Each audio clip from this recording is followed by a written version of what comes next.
মুক্তছড়া এবং নৌকাটা ঝর্ণা দেখে এখন আমরা বিলাইছড়ি সদরে ফিরছি। আমাদের আগামীকালের শিডিউল অনুযায়ী আমরা সকাল ভোর 5টায় ধূপপানি ঝর্ণার উদ্দেশ্যে রওনা দিব।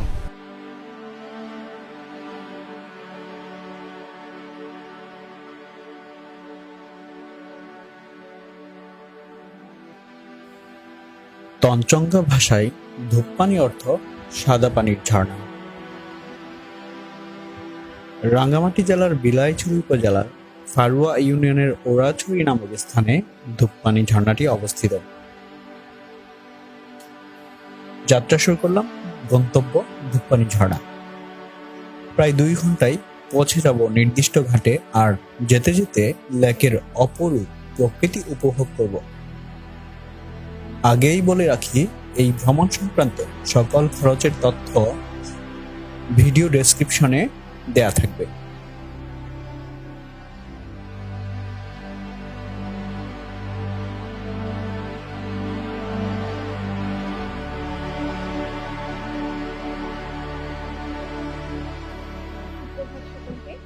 আমরা এখন ধূপপানির উদ্দেশ্যে রওনা হয়েছি। সকাল 6টায় আমরা রওনা দিয়েছিলাম। ওইখান থেকে আমরা এখন আলিখান এসেছি। ওইখানে আমরা সকালের খাবারটা খেলাম এবং দুপুরের খাবারের জন্য এখানে বুকিংটা দিয়ে যেতে হয়, তা না হলে পরবর্তীতে আমরা কোনো রেস্টুরেন্ট বা মানে খাবারের কোনো দোকান পাবো না অ্যাকচুয়ালি। সে কারণে এখানে খাবারের বুকিংটা দিয়ে আমরা আবার এখন বোটে উঠবো এবং বোটে উঠে পরবর্তী যাত্রার জন্য আবার রওনা দিব। সাথে থাকুন, দেখতে থাকুন।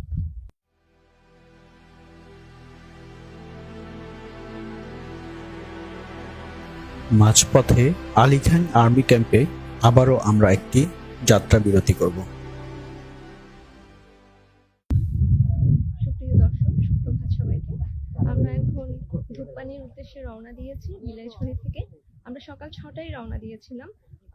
6টায় রওনা দিয়ে বোটে করে আমরা যাত্রাটা শুরু করেছি এবং মাঝপথে সদর দপ্তর বিলাইছড়ি, ওখানে একটা আর্মি ক্যাম্প আছে।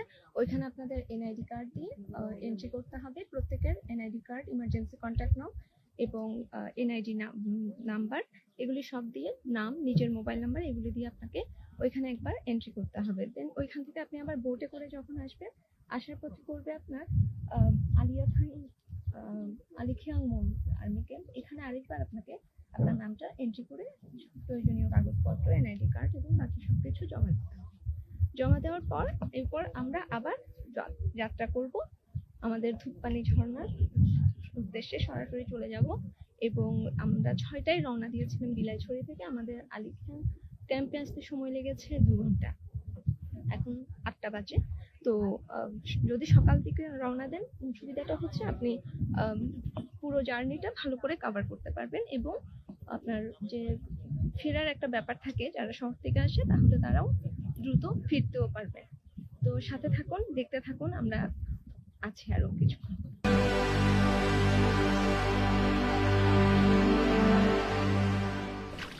কি খুঁজছেন ভাইয়া? জুতা জুতা জুতা খুঁজতেছি ভাইয়া।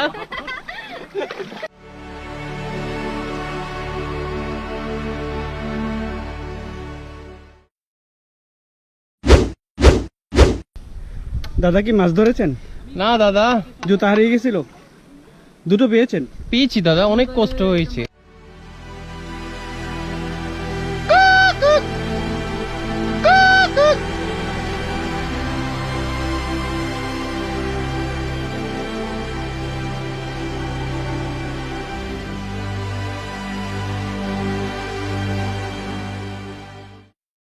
আমরা এখন ধূপপানি ঝর্ণার পথে।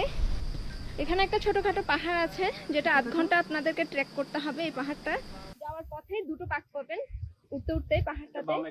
একটা বাম দিকে গেছে, একটা গেছে ডান দিকে। আপনার বাম দিকে যেটা, ওটা হচ্ছে ওরা স্থানীয়দের মতে এটা পাঙ্গু সম্প্রদায়ের লোকজন বসবাস করে এখানে। জুমপাড়া টাইপসের কিছু একটা বলছে এরা। আর আমরা যে জায়গাটা দিয়ে ধূপপানি ঝর্ণার পথে যাব, সেটা হচ্ছে ডানের রাস্তাটা দিয়ে। তো আপনারা যদি কখনো আসেন, এই জায়গাটাতে এসে ডান দিকে আপনারা মোড় নিবেন। ঠিক আছে, সাথে থাকুন।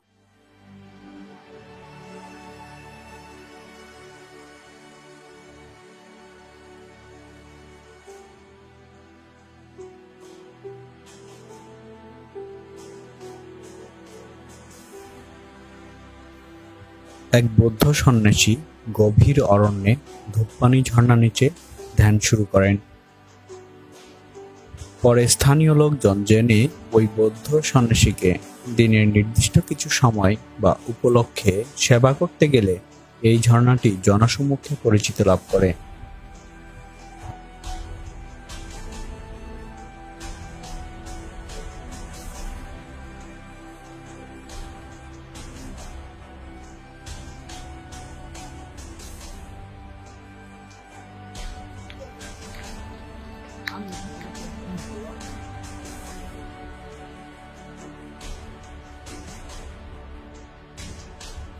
মাঝপথে শুরু হয়ে গেল ঝুম বৃষ্টি।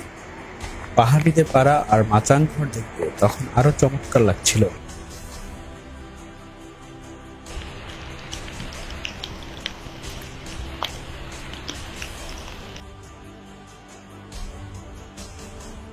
বোট থেকে নামার পর আমরা 1.5 ঘন্টা ধরে হাঁটলাম। 9টা 10-এ আমরা যাত্রা শুরু করেছিলাম। হাঁটা রাস্তাটা পাহাড় ট্রেকিং প্লাস কিছু সমতলও আছে, পাহাড়ও আছে, চড়াই উতরাই সবটাই আছে এখানে। এখন 10টা 47 এবং এর মাঝে আমরা কাছাকাছি এসে গেছি ঝর্ণার। আরও হয়তো 8 ঘন্টার মতো ট্রেকিং আছে। তো এখানে একটু বিশ্রাম নেওয়ার ব্যবস্থা আছে। পাহাড়িরা এখানে চা নাস্তা করা যায় চাইলে। পাহাড়িদের কিছু দোকান আছে ছোটো ছোটো। তো আর তাছাড়া এখন প্রচণ্ড বৃষ্টিও চলে এসেছে। আমরা জানি না আমাদের ট্রেকিংটা অ্যাকচুয়ালি খুব কষ্টকর হবে এখন। বিশেষ করে ঝর্ণায় নামার যে পথটা ওটা প্রচণ্ড পরিমাণ পিচ্ছিল হয়ে যাবে। আমরা খুব প্রে করছিলাম যাতে বৃষ্টিটা না হয়, বাট আনফর্চুনেটলি বৃষ্টিটা শুরু হয়ে গেছে। অনেকটা প্রশান্তি পাচ্ছি বৃষ্টিটা পড়ার কারণে, কিন্তু ট্রেকিংটা প্রচণ্ড রকম কষ্টকর হয়ে যাবে। এটাই, যাই হোক সাথে সাথে।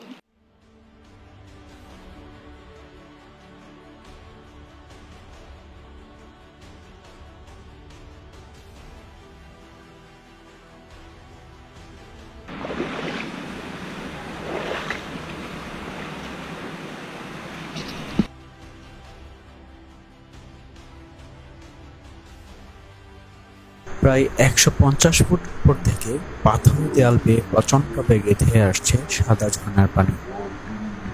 তীব্রতা আর উচ্চতার দরুন নিচে নামতে নামতে পানির কণাগুলো চারদিকে ছিটকে পড়ে এক ধরনের ধোঁয়াটে ভাব সৃষ্টি করে।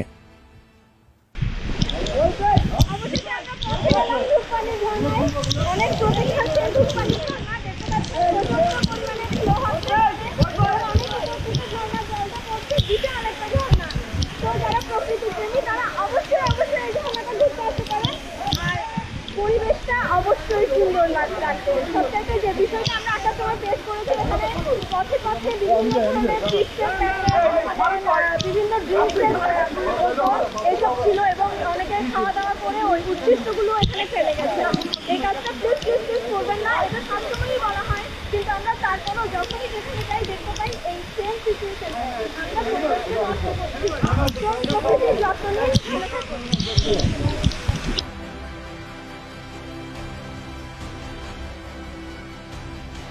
দীর্ঘ ভ্রমণ শেষে যখন এই বিশাল সাম্রাজ্যের সামনে এসে দাঁড়াবেন, সমস্ত ক্লান্তি নিমেষেই হাওয়া হয়ে যাবে। মনে ভর করবে অপার্থিব আনন্দ। এই গহীন অরণ্যে নানা ধরনের বন্য প্রাণীরও বসবাস রয়েছে, যেমন শূকর, বন বিড়াল, সাপ, আবার কারো কারো মতে ভালুকেরও দেখা মিলে।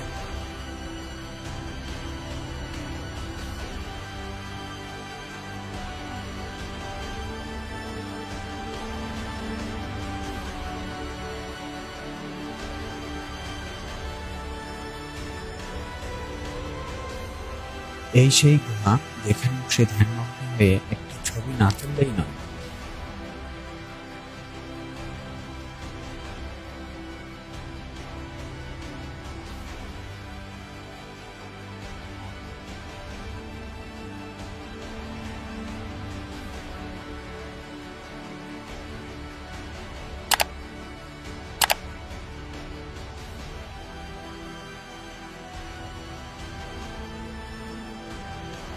গেট সেট রেডি গো বন্ধুরা, আজ ফিরে যাচ্ছে। আবারও দেখা হবে নতুন কোনো ব্র্যান্ড নিউ এপিসোডে।